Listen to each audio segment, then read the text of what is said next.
knows what evil lurks in the hearts of men.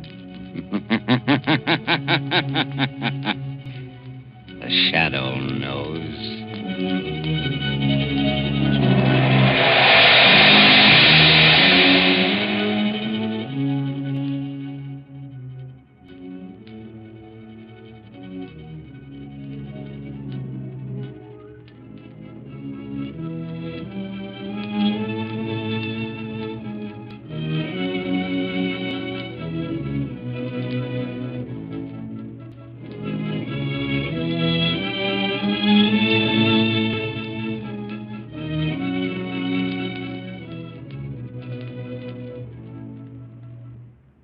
Ladies and gentlemen, The Shadow's latest adventure, which starts in just a moment, isn't a bit more exciting than the big news I have for you right now.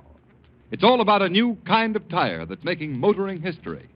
Yes, you guessed it. It's the new Goodrich Safety Silvertown with the Lifesaver tread. Believe me, motorists, you've never seen or ridden on any tire like it. As the Lifesaver tread spiral bars whirl over wet, slippery pavements, they sweep the water right, left. Force it out through deep drainage grooves. This means that there's a dry track under your car for the rubber to grip. Means that you'll stop quicker, safer than ever before.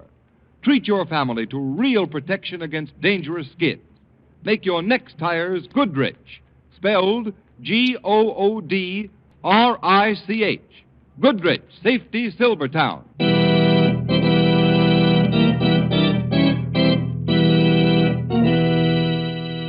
The Shadow, Lamont Cranston, a man of wealth, a student of science, and a master of other people's minds, devotes his life to righting wrongs, protecting the innocent, and punishing the guilty. Using advanced methods that may ultimately become available to all law enforcement agencies, Cranston is known to the underworld as the Shadow. Never seen, only heard, as haunting to superstitious minds as a ghost, as inevitable as a guilty conscience. The Shadow's true identity is known only to his constant friend and aide, Margot Lane. Today's story, Murders in Wax.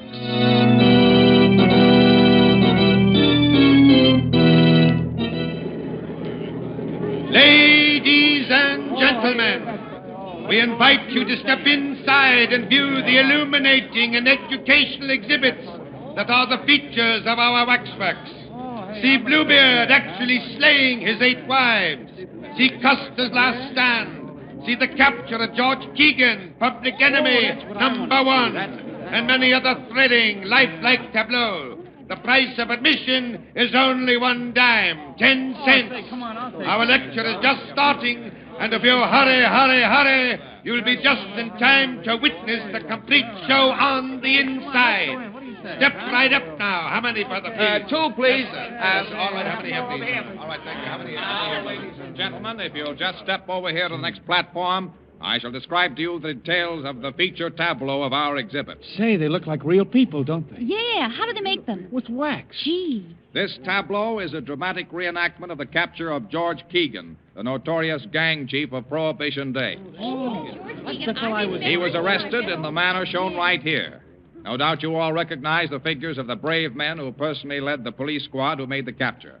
On the left, the wax figure of our own Mayor Lewis. Center, our District Attorney Armstrong. And right, Police Commissioner Weston. Were they really there when Keegan was caught? Sure he was. George Keegan's arrest put an end to the wave of crime and lawlessness that gripped our city for a decade. He is now imprisoned in the state penitentiary for the rest of his natural life. Gee, the girl in the tableau sure looks lifelike. Yeah. Oh, ask him who she is. Okay. Hey, Cap, who's that girl? Just coming to that, brother. A little lady seated in the chair was Keegan's gun moll, Edna Kelly. She was with him in the hideout at the time of the raid. Hey, look at that. The wax figure fell off the chair. Now, don't get excited, folks. It's only a wax figure. I'll just set it up again and... Holy cats. It's real. What? It's a body. A dead body. A dead body of Edna Kelly. Hey, it's really Edna Kelly. Edna Kelly, how'd she get here? She's been murdered.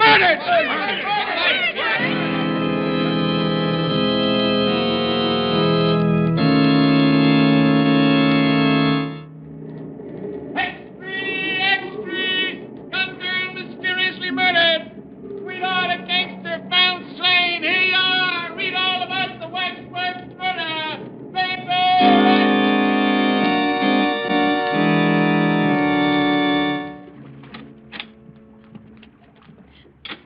You do row beautifully, but if you don't pull a trifle harder on that right oar, we'll hit that rock. It's all right. There we are. A little rusty on navigation, Margaret. This is my first rowboat venture in the park this spring. I'm really enjoying it. I need a little fresh air and sunshine after that experience at the waxworks yesterday. That was pretty terrible. How'd you ever happen to go to that place, Margot? Well, I was showing the town to my cousin Jane from upstate. We passed the Waxworks Museum, and she insisted on going in. She'd never seen a chamber of horrors. And she saw more horror than she bargained for. Yes, and so did I. I'll never forget it. Just what was that wax tableau like? It was set in a replica of a furnished room in the house where Keegan was captured. Yes? The figures of Mayor Lewis, District Attorney Armstrong, and Police Commissioner Weston were grouped about Keegan and Edna Kelly. Didn't anyone notice the figure of the Kelly girl was actually she until it fell from the chair? No. The wax figures were so lifelike that no one suspected. I see. Shall I row over the island? Oh, that'd be nice. Lamont, whom do you think killed Edna Kelly? Well, she was a gunman's girl. They're always the obvious suspects, her lovers, enemies, or even members of his gang who might be more comfortable with her out of the way, but somehow I don't think it was either of these. Why, Lamont? Doesn't it strike you that the substitution of the girl's body for the waxwork in such a spectacular fashion may have some deeper significance than the mere bizarre effect? Oh, what do you mean? It must have been the girl's connection with the other people represented in that group that motivated the murderer in bringing her body there. I don't quite understand. My deductions are correct. The taking of Edna Kelly's life is only the first of a series of vengeful murders. But, Lamont, if that's true, isn't there anything you can do to forestall them? Perhaps if I only knew a little more. If I only knew where the killer plans to strike next. Surely the Shadow can find that out. With your help, Margot, perhaps he can.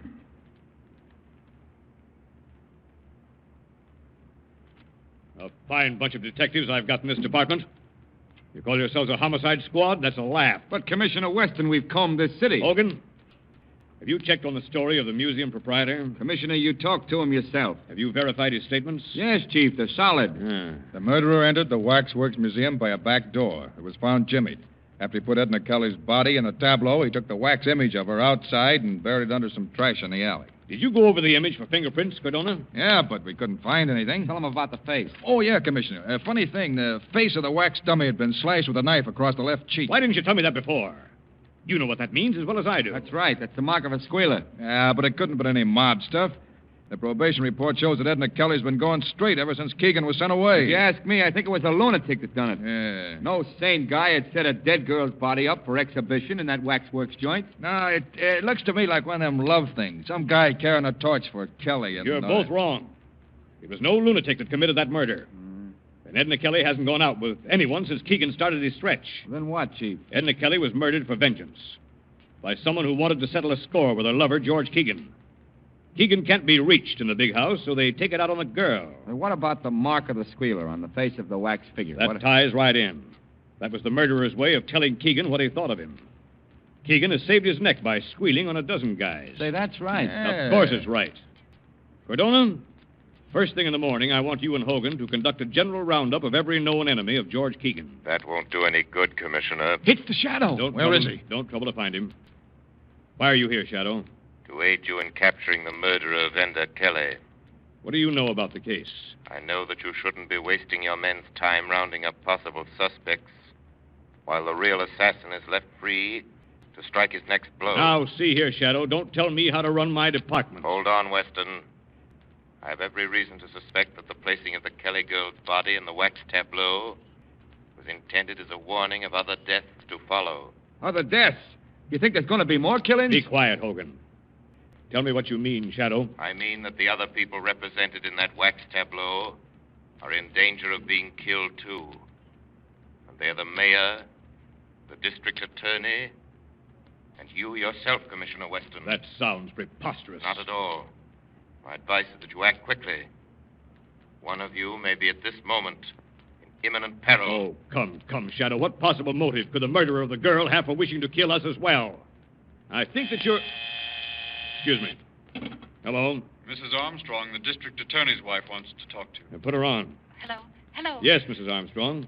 This is Commissioner Weston. Oh, Commissioner, I'm dreadfully worried about John. What's wrong? Well, shortly after dinner, he went out. Said he might take a walk. Several hours passed, and he didn't return. I must have fallen asleep. And when I woke up a few minutes ago, he still hadn't come back. Oh, this isn't like John, Commissioner. What time is it now? It's after 2 a.m. Well, now, don't be alarmed, Mrs. Armstrong. He's probably detained somewhere on business. I'll try to locate him for you and call you back. Oh, thank you. District Attorney has disappeared. Disappeared, say. Well, Commissioner Weston? Do you think, Shadow, that... Yes, Commissioner. I fear that the killer has struck again. Can't be. If I were you, I would go to the Waxwork Museum. At once. You may arrive in time to stop this murderer from completing his monstrous work.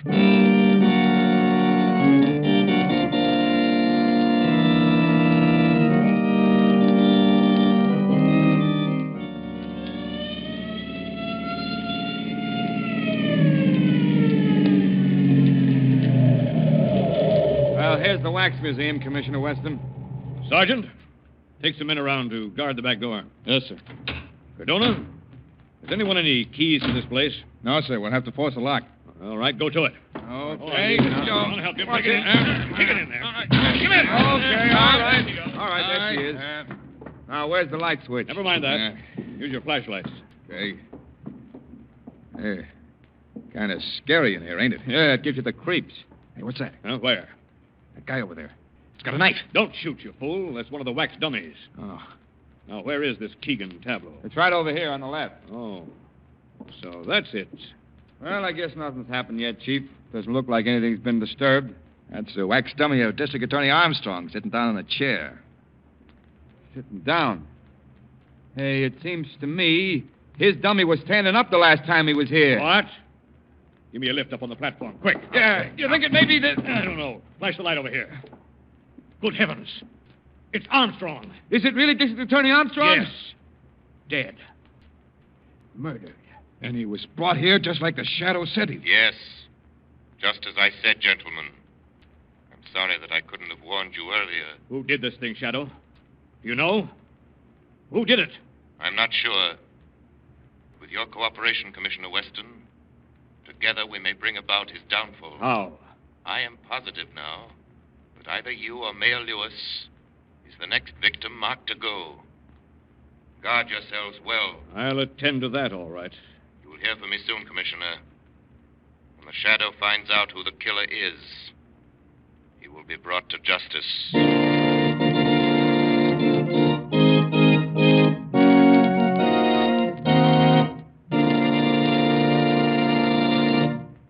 Ladies and gentlemen, let's leave the Shadow's exciting adventure for a moment. As you know, this mysterious figure time and again tempts fate.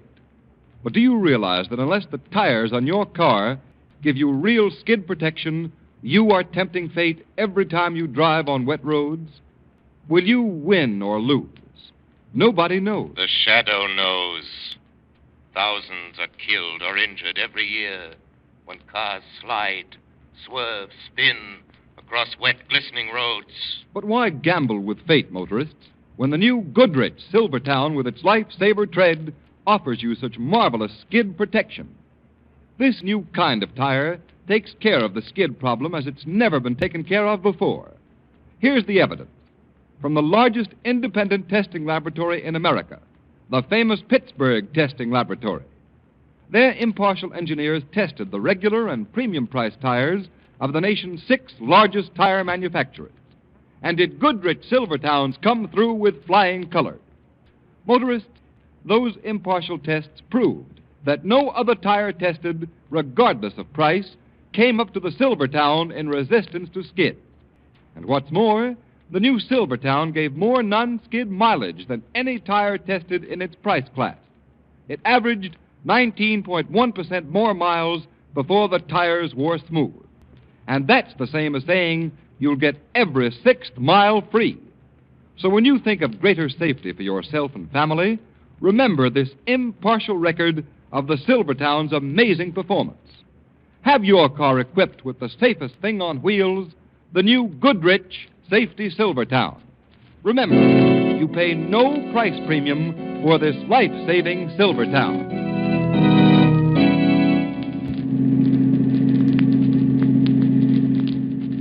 I think it's quite evident now, Margot, even to Commissioner Weston, that the killers aim to do away with everyone concerned in that tableau. Then, Lamont, you mean the mayor, the commissioner, and Keegan? They're the only ones left. Exactly. Let me see. I should take a right turn here. Lamont, do you believe these murders were the work of a madman? Not at all. I think that whoever is behind all this is quite sane, Margot. Quite sane. What makes you say that? There's some important civic figures in that group. Their removal would be highly advantageous to a political rival. But surely political rivalry wouldn't be sufficient motive for these horrible crimes. I wonder. And besides the girl, Edna Kelly, how would she fit into that picture? That's what we're driving up here to find out. There's the prison now. A cheerful-looking spot. I'll drive you up to the gate and let you out. I shan't go in with you. Why not? The warden, Mr. Driscoll, has never been a particular admirer of mine. Feeling which I reciprocate. Why, Lamont? Well, I had occasion to expose the graft-ridden conditions in this prison a few years ago. Naturally, that didn't make me too popular with Mr. Driscoll. Here we are. Now, you remember what I told you? I think so. I'm a reporter from the Daily Globe. I'm to ask for an interview with Edna Kelly's sweetheart, Keegan. And when I see him, I'll try to find out from him.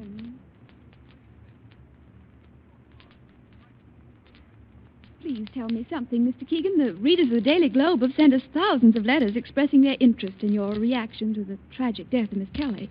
I ain't got nothing to say about it. Do you believe that the killing was executed by one of your enemies? I wouldn't know. You loved Edna Kelly, didn't you? Hey, what are you giving out with, the Lonely Hearts column? No. No, you see... Lay off that love stuff. But, Mr. Keegan, I was sent up here by my paper to get a human interest story from you. And after all, well, you were fond of Miss Kelly. She was your girl. My girl? Oh, no. But I'll tell you what Edna Kelly was. She was the same as any other dame, see? She was a double-crosser. But I thought... Wait a minute, wait a minute, I didn't mean that. Don't write nothing like I just said there. I get a little screwy sometimes when I think about what happened. Oh, of course. I understand. So, just don't write nothing, will you? What? Well, no, but what about this theory that she was slain by one of your enemies, Mr. Keegan? I wouldn't know.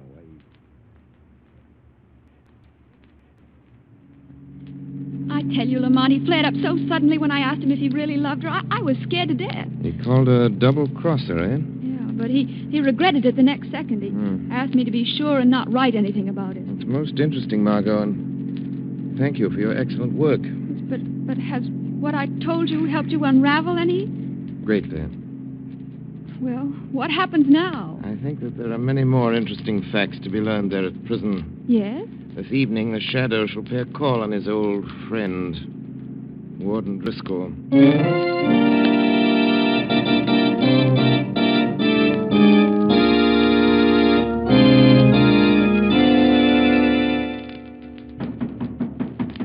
Come in.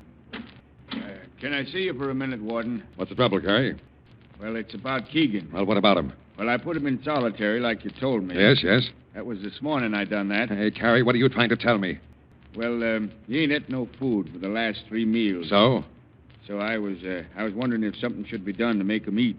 He just lays quiet on his bunk. I thought I told you that no one was to go near Keegan's cell without my orders. Well, I thought if he wasn't eating... Carrie, if you just perform your duties as guard around here and let the warden do the thinking, everything will be satisfactory. Yeah, sure, Warden, sure. And leave Keegan alone. Yes, sir. I'm sorry. Good night, Warden. Close that door after you. Yes, sir. Fool. Hello? Yes? Oh, yes, Mac. Oh, did he get away all right? Good. Yeah? Uh-huh. Well, get him back here before daylight, no matter what happens. Yeah, okay. Tell him I hope he does a good job. Huh? Yeah. Yeah. Oh, goodbye. You seem to be quite amused, Warden Driscoll. Huh? Hey, what? Who's that? Won't you share your little joke with me? Carrie, are you outside that door? Is that you talking? Carrie, if this is your idea of something funny... This is not Kerry. Well, who are you? I am the Shadow. The Shadow? Yes, Warden. Well, why are you here? What do you want with me? I came in when Kerry left. I overheard your phone conversation, Driscoll. It was very interesting. Really? Yes. I'm more than curious to know who you were talking about. Now, listen, Shadow. What business have you... It wouldn't have been George Keegan. Oh, now, see here. I have had enough of this. Wait, Warden. I wouldn't advise you to leave until we've finished our conversation. Well, what are you after, Shadow? I am seeking the murderer of Edna Kelly and District Attorney Armstrong. Well, why look here? Because this is where he is to be found. Who do you mean? George Keegan. Keegan? Oh, that's preposterous. How could a man in prison for the rest of his life suddenly commit 2 murders in a city 50 miles away? Very simple, Warden. He'd just go there. Are you inferring that Keegan has escaped? Oh, no, nothing as crude as that. But if he were allowed to, shall we say, take a leave of absence for a night. Keegan has never left these buildings. Where is he now? In his cell. Oh, no, he isn't. I investigated before I came here. And his cell is empty. Oh, yes. Yes, that's right. I forgot. He's in solitary confinement. You mean his cot is stuffed with pillows to make it appear as if he were in solitary confinement? No, that's not true. I'll tell you where George Keegan is. He's on his way to the city right now to add another link to his chain of cold-blooded murders. He's gone there with your full knowledge and consent. No. It would be a great political advantage for you to have the District Attorney Armstrong, the Mayor Lewis, and Commissioner Weston out of the way. Wouldn't it, Warden? Oh, you don't know what you're talking about. It's an easy thing to prey upon the susceptible jealousies of a man like Keegan until you goaded him into carrying out your evil wishes. You can never prove what you're saying. I haven't time to right now, Warden. The lives of the mayor and the commissioner are at stake unless I'm able to stop Keegan. I shall present more than enough proof necessary to implicate you to the district attorney's office in the morning. So you'd better think hard and fast, Warden Driscoll.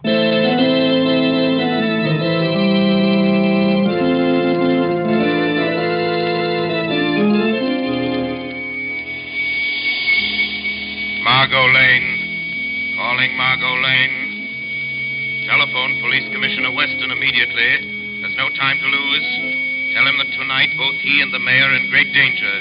Even now it may be too late. If they do have time to follow out my instructions, tell them that they must follow my instructions.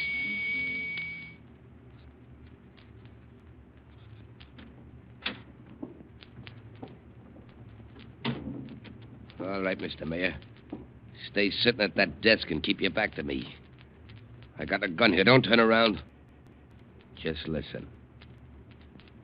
I'm George Keegan. Remember me? You was one of the heroes that made the pinch when I was picked up.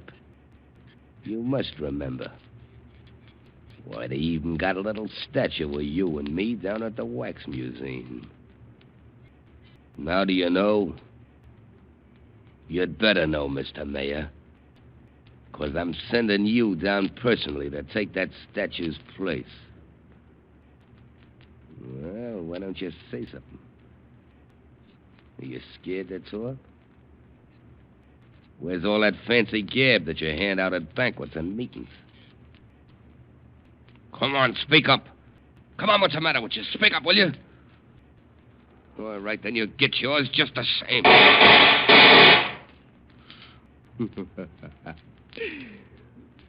Looks like I just brought about a special election. Now, Mr. Mayor, I'll just take this corpse of yours down to the museum and then... Hey, what's this? This ain't nobody. It's a dummy, a plant. What? You've gotten your targets mixed, haven't you, Keegan? Who's that? Aren't you surprised to find yourself shooting at a wax dummy? Come on out in the open. Who are you? I'm right here with you. I am your shadow. Come on, Ken, that phony talk. What are you, a copper? No, just your personal nemesis, Keegan. Now, I'd advise you to drop that gun. Not a chance. Close in on him, Commissioner Weston. Wait. Up with your hands, Keegan. Let go of me. Let go of me, Take you... that gun away from him. Here you are, Chief. This is your waxworks murderer, Commissioner. Thank you, Shadow. You guys ain't got nothing on me. How did you get out of jail, I Keegan? flew out the window. With the help of Warden Driscoll. Is this true? Did Driscoll aid you in these crimes? Driscoll? Driscoll wasn't in. Who's that? Ah, I see you've caught him. Good work, Commissioner. Hello, Warden Driscoll. What brings you here? This man, Keegan, escaped from my prison tonight. And I learned that his purpose in leaving was to make good a threat he'd made on the life of our mayor. Hey, what is this baloney you're throwing out, Warden? Yeah, quiet, you. I've just learned that this isn't the first time he's got out either. A very good story, Warden. Only I think that George Keegan could tell us a different one. Shadow, you here? Yes. And I sort of expected you'd come too, Warden. What's this all about, Shadow? Perhaps Keegan can explain that to you, Commissioner. How about that? Listen, I ain't no squealer, see? But that warden ain't telling the truth, not one bit. That's all I gotta say. Hey, Commissioner, what is this all about? Am I being placed under suspicion here in the testimony of a shadow? Just a minute, Warden. What are you holding back, Keegan? I can answer that for you, Commissioner Weston.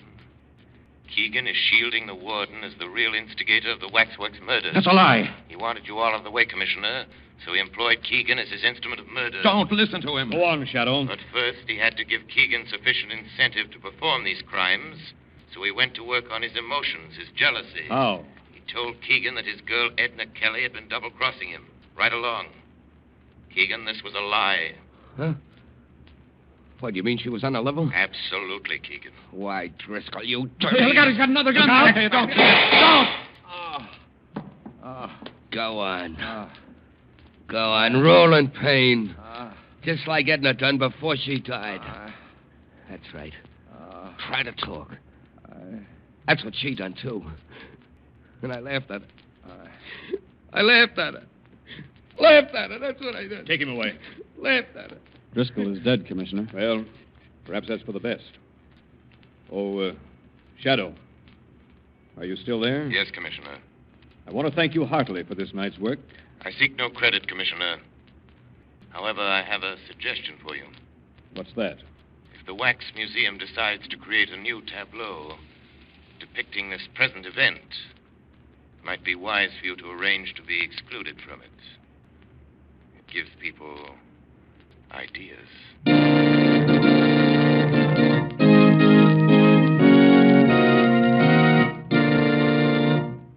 You have been listening to a dramatized version of one of the many copyrighted stories which appear in the Shadow magazine.